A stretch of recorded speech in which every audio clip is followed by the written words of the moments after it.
Israel Iran സംഘർഷം രൂക്ഷമാകുന്ന സാഹചര്യത്തിൽ അമേരിക്ക മധ്യപൂർവ്വ ദേശത്തേക്ക് യുദ്ധവിമാനങ്ങളും പടക്കപ്പലുകളും കൊണ്ടുവരാൻ നടപടികൾ തുടങ്ങിയതായി റിപ്പോർട്ട്.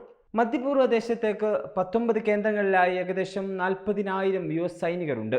കുവൈത്തിൽ 5 കേന്ദ്രങ്ങളിലായി 13,500 സൈനികരും, ഖത്തറിൽ മധ്യേഷ്യയിലെ ഏറ്റവും വലിയ എയർബേസായ അൽ ഉദൈദ് എയർബേസിൽ 10,000 സൈനികരും, B-52, F-15, F-16 തുടങ്ങി നൂറുകണക്കിന് പോർ വിമാനങ്ങളും ബോംബറുകളും ഉണ്ട്.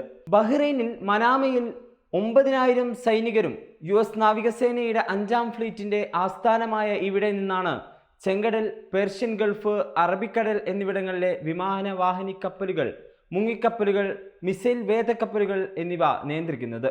UAEയിൽ ഏകദേശം 3,500 സൈനികരും, ഇറാഖിൽ 2,500 സൈനികരും, മറ്റു രാജ്യങ്ങളായ ഈജിപ്ത്, ജോർദാൻ, സൗദി അറേബ്യ എന്നിവിടങ്ങളിലും സ്ഥിരം കേന്ദ്രങ്ങളും US-ന് ഉണ്ട്. നിലവിൽ ഖത്തറിലെ ഉദൈദ് എയർബേസിൽ നൂറുകണക്കിന് യുദ്ധവിമാനങ്ങളും ബോംബറുകളും എത്തിയിട്ടുണ്ട്. ഇവയിൽ B-52 ബോംബറുകൾ, F-15, F-16 ഫൈറ്റർ ജെറ്റുകളും കൂടാതെ F-16, F-22, F-35 ഗണത്തിലുള്ള കൂടുതൽ യുദ്ധവിമാനങ്ങൾ മേഖലയിലേക്ക് അയക്കുന്നുമുണ്ട്. US ആർലിംഗ് ബുർക്കിന് പകരം USS തോമസ് ഹഡ്നർ എന്ന മിസൈൽ ഡിഫൻസ് കപ്പൽ കിഴക്കൻ മെഡിറ്ററേനിയനിൽ എത്തിയിട്ടുണ്ട്. ഇസ്രായേലിനെ ഇറാന്റെ മിസൈൽ ആക്രമണങ്ങളിൽ നിന്ന് സംരക്ഷിക്കാൻ കൂടുതൽ ഡിസ്ട്രോയറുകളും മിസൈൽ ഡിഫൻസ് കപ്പലുകളും വിന്യസിച്ചിട്ടുണ്ട്.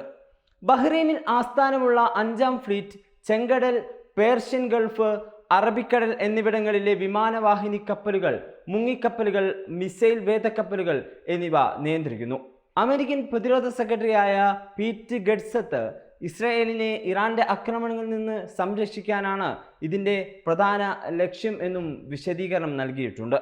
അറ്റ്ലാന്റിക് മേഖലയിലെ എയർബേസുകളിലേക്ക് ടാങ്കർ വിമാനങ്ങൾ ഉൾപ്പെടെയുള്ള സാങ്കേതിക പിന്തുണ വർദ്ധിപ്പിച്ചിട്ടുമുണ്ട്. പെന്റഗൺ കൂടുതൽ ടാങ്കർ വിമാനങ്ങളും യുദ്ധക്കപ്പലുകളും വിന്യസിച്ച് പ്രതികരണം വിപുലീകരിച്ചിട്ടുമുണ്ട്. ഈ സമയം US വിമാനവാഹിനി കപ്പലായ തോമസ് ഹഡ്നർ ഇറാന്റെ ആക്രമണങ്ങൾക്കിടയിൽ പടിഞ്ഞാറൻ മെഡിറ്ററേനിയനിൽ നിന്ന് കിഴക്കൻ മെഡിറ്ററേനിയനിലേക്ക് നീങ്ങിയതായും വിവരങ്ങളുണ്ട്. American president Donald Trump Israel Iran സംഘർഷത്തിന്റെ പശ്ചാത്തലത്തിൽ സൈനിക ഓപ്ഷനുകളും വിലയിരുത്താൻ നാഷണൽ സെക്യൂരിറ്റി കൗൺസിലുമായി കൂടിക്കാഴ്ച നടത്തുന്നതായും റിപ്പോർട്ട് പറയുന്നു. പുതിയ റിപ്പോർട്ടുകൾ പ്രകാരം F-22, F-35 ജെറ്റുകളും സാങ്കേതിക പിന്തുണയും വിന്യസിച്ച് ഒരു വലിയ സംഘർഷത്തിനുള്ള തയ്യാറെടുപ്പിന്റെ സൂചനകളാണ് ചിലതെന്ന് നമുക്ക് മനസ്സിലാക്കാം. ഇറാനുമായി വിപുലമായ യുദ്ധത്തിന്റെ സാധ്യതയെക്കുറിച്ച് ഊഹാപോഹങ്ങൾ ഉന്നയിക്കുന്നുമുണ്ട്. എന്നാൽ ഇതൊക്കെ പറയുമ്പോഴും അമേരിക്ക ഇറാന്റെ പ്രതിരോധിക്കാനാണ് ഈ സന്നാഹങ്ങളൊക്കെ ഏർപ്പെടുത്തുന്നത് എന്ന് അവകാശപ്പെടുന്നുണ്ടെങ്കിലും അത്യാധുനിക യുദ്ധവിമാനങ്ങളും വിമാനവാഹിനി കപ്പലുകളും മിസൈൽ ഡിഫൻസ് കപ്പലുകൾ എന്നിവയുടെ വിന്യാസം പുതിയ ആക്രമണങ്ങൾക്കോ ദീർഘകാല സംഘർഷത്തിനോ ഉള്ള തയ്യാറെടുപ്പിനെയോ സൂചിപ്പിക്കുന്നുമുണ്ട്. ഇസ്രായേലിൻ്റെ അയൺ ഡോം ഭേദിക്കാൻ ഇറാന്റെ നൂതന മിസൈലുകൾക്ക് കഴിഞ്ഞെന്നുള്ള കാര്യം സംഘർഷം വർദ്ധിപ്പിക്കാനുള്ള സാധ്യതയും കൂട്ടുന്നുണ്ട്.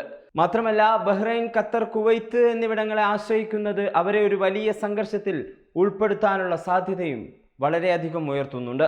ഔദ്യോഗികമായ പ്രതികരണങ്ങൾ ഇക്കാര്യത്തിൽ ഇല്ലെന്നതിനാൽ ലോകം ആശങ്കയിലാണ്. ഇനി എന്തും സംഭവിക്കാം. ന്യൂസ് ഡെസ്ക്, സുപ്രഭാതം.